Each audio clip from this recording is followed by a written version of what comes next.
think you're all very familiar with the Kobani situation. It is a situation where ISIL is threatening the town. We know ISIL is occupying parts of the outskirts of Kobani.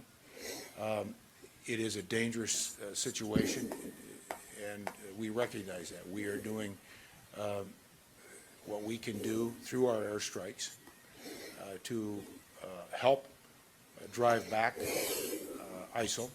And in fact, there has been some progress made in that area. But it is a very difficult problem, and I would once again restate, which I have said, which President Obama has said, the effort to degrade.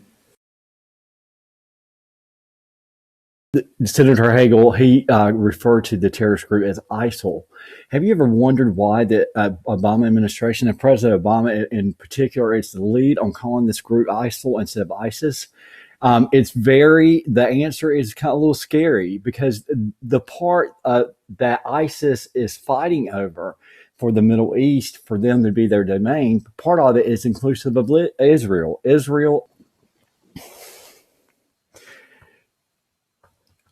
In the battle for Iraq and Syria, ISIS is standing at the gates, basically, of where Nazi Germany stood in 1941 of Moscow. And what would happen if Germany had won the Battle of Moscow, Operation Typhoon, back in 1941? The Second World War would have turned out much different. My thinking on that was because we're looking at a modern day version of this.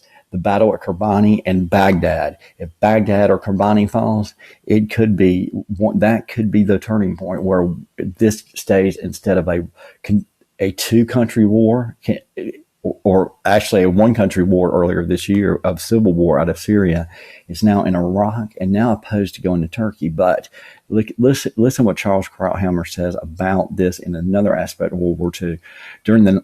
He talks about the Warsaw Uprising in 1944, where Stalin did not raise his army to support the uprising, even though he did, through propaganda, support the uprising. And it was hopeless. The president of Turkey is giving an echo to the Warsaw Uprising, with the Kurdish fighting and the Turks standing by and doing nothing. So he will not even supply them weapons. This is a major turning point, in the sense of the airstrikes with the United States is not working. If Kobani falls, will be a mass slaughter. Even worse, this will be a mass slaughter. There's nowhere for them to go. Turkey stands on their back. So I think that if any moral thing, if you have a question about leadership, as we said today, this shows complacency in the human lives of protection of people by the United States, the ones who are supposed to guarantee it. And it's easier for our president, our commander-in-chief, to let them fall.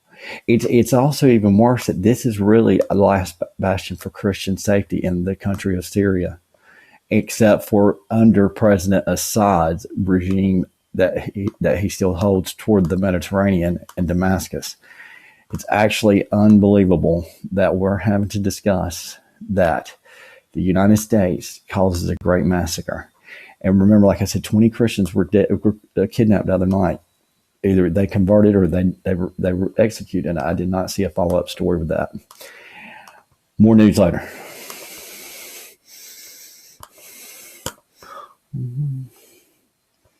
Let's see.